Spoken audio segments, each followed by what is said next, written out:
Hey folks, and welcome to my channel where I would like to talk about my commander decks and explain my ideas and strategies. I talk about which cards I use and why, but also why I don't use some other good options. I've been playing Magic since the year 2000. I started with Standard, but since 2014, Commander is the only format I am playing. In my collection are already many decks of different kinds, for example Tribal decks, Discard and Mill, Infect, Aristocrats, and many more, as you can see here on my commanders. Today I want to talk about a very special commander from Kaldheim, which is not only a legendary creature, but also a sorcery too. It is Extus, Oriq, Overlord. Extus is a 2/4 legendary human warlock with double strike and Magecraft. Magecraft says, whenever you cast or copy an instant or sorcery spell, return target non-legendary creature card from your graveyard to your hand. But forget about what Extus says, because this deck is all about the backside of Extus. The sorcery Awaken, the Blood Avatar. It costs 8 mana, which can be reduced by 2 mana per creature sacrificed to cast the spell. And it says, each opponent has to sacrifice a creature, and you create a 3/6 black and red avatar creature token with haste, and whenever this creature attacks, it deals 3 damage to each opponent. We are talking about this creature. This token is the real commander for the deck, even though it is not a legendary creature. We will cast him many times, and we will copy him. The goal is to cast Awaken of the Blood Avatar early in the game by creating a bunch of tokens quickly and use the sorcery multiple times in the game. The deck consists of 7 creatures that almost all generate tokens, 9 other creature token creators, 13 draw options, 11 ramp spells, 10 removal spells, 5 protection and 5 support spells for the avatar, because the frequent casting gets very expensive, 2 ways to end the game, and 37 lands. Let's take a look at the 7 creatures first. There we have Doom Traveler for 1, which after sacrificing grants us another token. Mogg War Marshal also gives another token directly when he comes into play. He is casted for 2 mana, brings 2 bodies that can be sacrificed immediately to lower the commander spell's cost by 4 mana, and then brings a second token into play while dying. The echo cost should never be paid for him, at worst he is a Cranker's command as a creature. Requiem Angel is a great support in the deck to ensure having plenty of sacrifice-ready token in play at all times, because it triggers every time an own non-spirit creature dies, even tokens. These spirits are free blockers in the air if necessary, so sacrifice 3 non-spirits to cast Awaken the Blood Avatar and get 3 new spirit token from Requiem Angel. Monastery Mentor costs 3 mana and is a 2/2 human monk with progress. It creates other 1/1 humans with progress every time we cast a non-creature spell. Even if the casted non-creature spell is countered, Mentor's ability will still trigger. There are 45 non-creature spells in this deck, so the Mentor is a very important card in here. Nether Traitor doesn't trigger Requiem Angel because it is a spell by itself, but you can pay 1 mana every time another creature dies to bring it back into play from the graveyard, so it can be sacrificed again to the avatar. There are only 2 basic planes and 2 snow-covered planes in the deck, which the Keeper of the Accord could find with his second ability once an opponent controls mana lands in his end step, but the first ability of him makes him useful enough to work for our avatar. It creates a 1/1 white soldier in each opponent's end step should that opponent control more creatures than we do. With his 3/4 body, he is a good blocker as well. Alright, now let's get to the Skyfire Phoenix. This is a 3/3 flying haste creature for 2 generic and 2 red that returns from the graveyard every time your commander is cast. So here's the thing, ladies and gentlemen. When the Phoenix is sacrificed to the commander, the Phoenix is already in the graveyard when the commander cast goes on the stack. This is because all costs must be paid first, including alternate costs to cast a spell. Magic the Gathering Comprehensive Rules 601 2b. Only after the condition is met does the spell land on the stack and become counterable by other players. So also in this case where the commander gets countered, the Phoenix would come back into play from the graveyard. The effect even works on the Awaken the Blood Avatar side, just as it does on Extus, because of Magic the Gathering Comprehensive Rule 903.3. Note that the Skyfire Phoenix enters the battlefield before the Avatar token does. The Skyfire Phoenix is sort of an extra soul ring for the Awaken the Blood Avatar. So since sacrificing it reduces Awaken's cost by 2, makes the Phoenix usable multiple times. If necessary, it should be protected with lightning greaves before being exiled by an opponent. Token creators in this deck include the 3 enchantments Bitterblossom, Skrelv Hive, and Outlaws Merriment. All 3 give us 1 token each at the beginning of our upkeep, which we can use directly into the turn and sacrifice. Whereas for the 2 mana enchantments, you have to pay 1 life for each token. Outlaws Merriment offers the option of different tokens with useful effects. I deliberately left out Red Hot Invasion, even though it would complement the other 3 as well. The MS effect of Invasion is not what the deck is looking for. So this is more about quantity of tokens, not quality and big tokens. Security Waste is a cool way to generate the tokens at the opponent's end of turn. It is an instant for Right and X, which creates X1/1 White Warriors. Voice of the Dreadman does not count the death of our tokens, but the card does count creatures of our opponents that died this turn. Therefore, it is not only a good idea to cast it right after your own board wipe, it can also be used after an opponent's attack, putting a 2/2 zombie into play for every dead blocker and attacker that was not a token. So as a wise man once says, use your instant as an instant. Photon makes it even stronger because only 1 mana has to be paid instead of 3. Increasing Devotion is pretty simple and gives the deck the necessary mass of tokens. 5 mana for 5 token means that even if the commander was cost 12 mana, we can cast it that turn for 7 mana in total, and its flashback, is a sweet cherry on top of that cake. The 2 Chandras are similarly useful as Bitterblossom and Co. As they said, create usable sacrifices over several turns. So Chandra Flamecaller is a planeswalker and starts with 4 loyalty. She costs 6 mana and creates 2 elemental tokens with its +1 ability. For her 0 ability, the entire hand can be discarded to draw the same number +1, and her final ability is a creature board wipe for -X. The 2/3/1 elemental tokens of Chandra Flamecaller can also be used well for an attack if casting the avatar is too expensive in this turn. Unfortunately, these 2 tokens are exiled end of turn, not like the token Chandra Acolyte of Flame, which only costs 3 mana, produces. Her tokens are only 1/1s but get sacrificed at the end of turn and may activate the card Promise of Bunrei this way, which again brings 4 tokens onto the battlefield. Her last ability can be helpful in some moments, as it gives an already used spell the chance to be cast again from the graveyard. So okay, we do not only need tokens on the battlefield, but cards in hand, which brings us to the next segment of the deck, the draw spells. Esper Sentinel, the small version of the Ristic Study, offers a good advantage, especially at the beginning of the game. This card on a starting hand is a green turn 2. Skullclamp is another option to sacrifice the tokens in a useful way. This 1 mana equipment costs only 1 more mana to equip each time and lets us draw 2 cards when the equipped creature dies. I decided to put only 1 Tutor in the deck for safety. Vampiric Tutor and Imperial Seal are left out of the deck. But the classic arena, Phyrexian Arena, should not be missed here in this deck. The lost lives can be regained with the Mask of Griselbrand. This equipment costs 3 mana and can be equipped for 3 mana. The equipped creature gets, besides flying, also lifelink. If the avatar is equipped with this mask, you will get 3 life for each attack for each enemy hit by the avatar's ability. So when the equipped creature dies, the controller may pay X life to draw X card, where X is equal to the creature's power.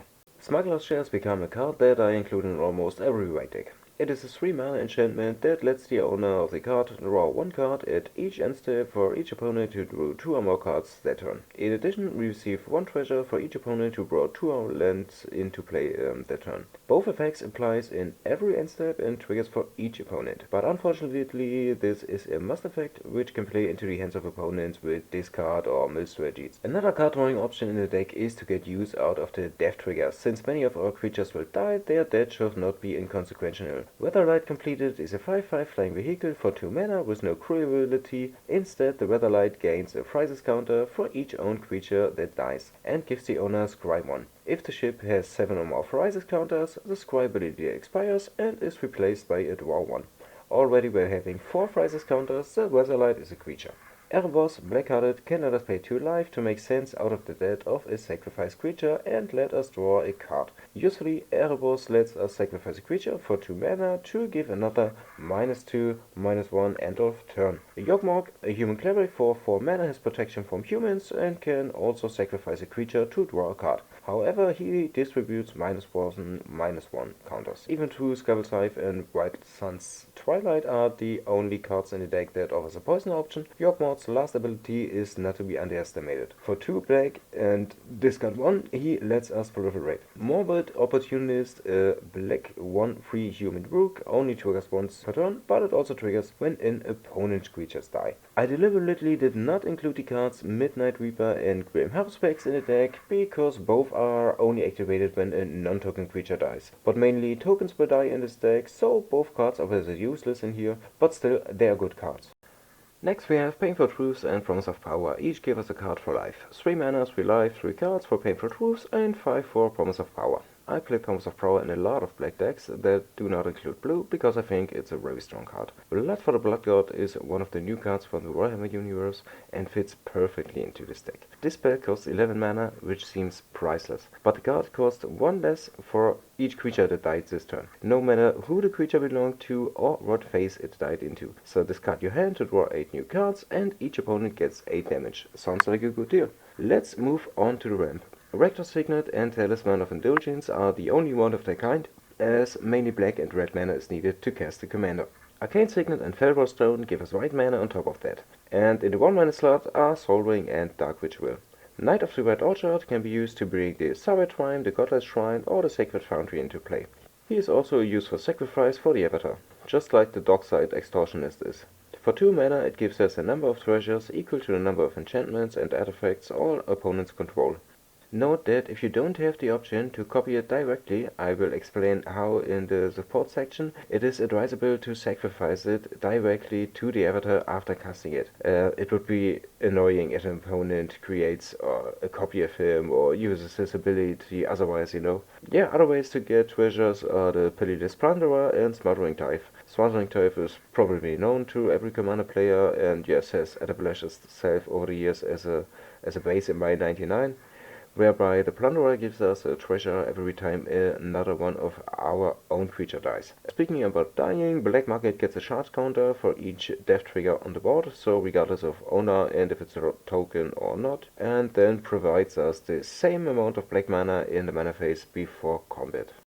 So let's move on to the removal spells. There are 3 single target spells in the deck: Terminate, Vanishing Verse and Anguished Unmaking. The card Malicious Affliction only targets the non-black creatures, but for 2 black mana it can destroy up to 2 of those targets, if it's used at the right moment. For example, after casting the Blood Avatar. Each of these 4 spells are instants, which is very important to me personally when it comes to removal. Damn is not an instant, but it can be used as a board wipe as well, for 2 generic and 2 white mana instead of 2 black for a single target. Blasphemous Act costs 8 generic and 1 red and deals 13 damage to each creature. This cost is reduced by 1 per each creature on the field. Soul Shatter and Cracking Doom complement the sorcery in the command zone because they also let the opponents sacrifice creatures. Following 2 cards in my opinion are the best board wipes for this deck. So they have Marshal Crew and White Sun's Twilights, 2 sorcery, each cost 2 white mana and X. If X is 5 or greater, not only all creatures are destroyed, X 1/1 tokens are created too. White Sun's Twilight is clearly the stronger one of them, since the created tokens have Toxicron and yeah, you also get X life. The avatar must be protected, because it quickly becomes very expensive. Here are 5 protection spells in the deck. Teferis Protection, a white instant for 2 and a white, phases out all of our permanents. Phase out keeps token alive because it is not exiled. Maze of It, not even a spell but a land that produces no mana and can remove the avatar from combat should it be blocked to death. Of course, the opponent still gets 3 damage from his attack trigger. Bulwar's Charm's second ability gives permanents we control indestructible until end of turn.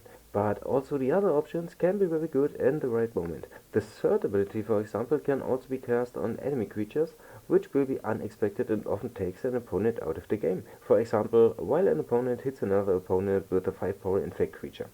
And of course the avatar gets shoes as well. Both cards, Lightning Greaves and Swiftfoot Boots, are in the deck and protect other helpful creatures besides the avatar, like the Monastery Mentor or the Skyfire Phoenix. Okay, next let's take a look at some possibilities of providing support to the avatar. As mentioned many times before, constantly casting the sorcery from the command zone quickly becomes very expensive. The Nether Monitor helps to avoid the command tags, while granting us the option to pay life to put our commander in our hand. From here, Awaken the Blood Avatar can be cast again for 6 generic and reckless mana. Insult is a great way to end the game, a sorcery for 3 mana that says damage can't be prevented this turn. The important part, however, is that any damage from each source you control is doubled until end of turn. Torban and Solven are not included in this deck. In my opinion, both cards draw the opponent's aggressions too quickly. This way I would force the opponents to become political and gang up on me. But don't get me wrong, both cards are still good and without no reason very valuable, but too risky for my deck strategy here.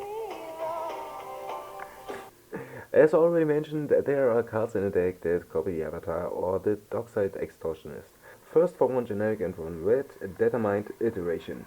An enchantment which let us populate in each of our commit steps. To populate, create a token of a creature token you control. Very strong in here. Jaxus the Troublemaker may well be played for his Blitz ability, which costs us 2 mana, so Jaxus will get haste, can immediately create a copy of the Avatar, and let us draw 2 cards at the end of the turn, for just 3 mana in total.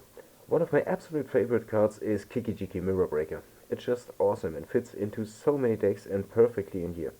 This 2/2 Goblin Shaman costs 2 generic and 3 red mana. He has haste and can be tapped to create a copy of a non-legendary creature we already control. Because what is better than 1 angry avatar? 2 angry avatars. Ending the game sometimes takes a long time, but with these 2 cards the end can be forced faster.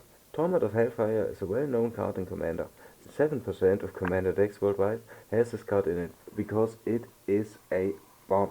For 2 black mana and X, each opponent gets X times the chance to sacrifice a non-land permanent or discard a card to prevent receiving X times 3 damage. Speaking of free, Pain Magnification is my favorite card in this deck. The card fits perfectly with the Avatar's ability, as every opponent receives 3 damage. No matter which one of them the Avatar attacks, each opponent has to discard 1 card. Think about having 2 or 3 Avatars. Opponents lose their hand very quickly and soon have no chance to withstand the Avatar's constant onslaught. The card is an absolute must-have in the deck. Okay, next up there are 37 lands in the deck. 2 of them create tokens, where Field of the Dead creates a 2/2 black zombie every time land enters the battlefield under your control if you control 7 or more lands with different names, and Carekeep can be tapped by paying 1 and a red to produce a 0/1 Kobold. Rogue's Passage and the Extus Tunnel makes the Avatar unblockable. Command Beacon is, like the Netherborn Altar, is a good way to save mana and get the commander into your hand. The remaining 32 lands are all colored mana producing lands and 3 fetch lands. They are basic lands in the deck and snow-covered lands, so that Field of the Dead has more options to trigger. Yeah, ladies and gentlemen, and these were the 99 cards that had Awaken a Blood Avatar winning the game. Finally, I have a few cards worth mentioning that unfortunately didn't make it into the 99, but here are my honorable mentions in lightning speed. Warrior's Oath, too risky. Flamecaller Healed, not enough expensive spells in the deck. Sovereign, lifelink would be okay, but the rest is not good enough. Aurelia, like Torban and Solven, too risky. Elspeth, the 6 mana Chandra would be cooler. Braids is strong, but too slow. Elandra, not sustainable enough for the deck. Welcoming Vampire, too slow. Mahagi, really good card, but the deck has enough mana and is needed more creature token than treasures. Elazikor, completely skipped the aristocrats. Mondrak and Anointed Possession, completely passed on both of them and aristocrat strategy because I already play quite few decks with these cards. And want to try other cards cause, as you know, there are more than 20,000 playable cards in Commander.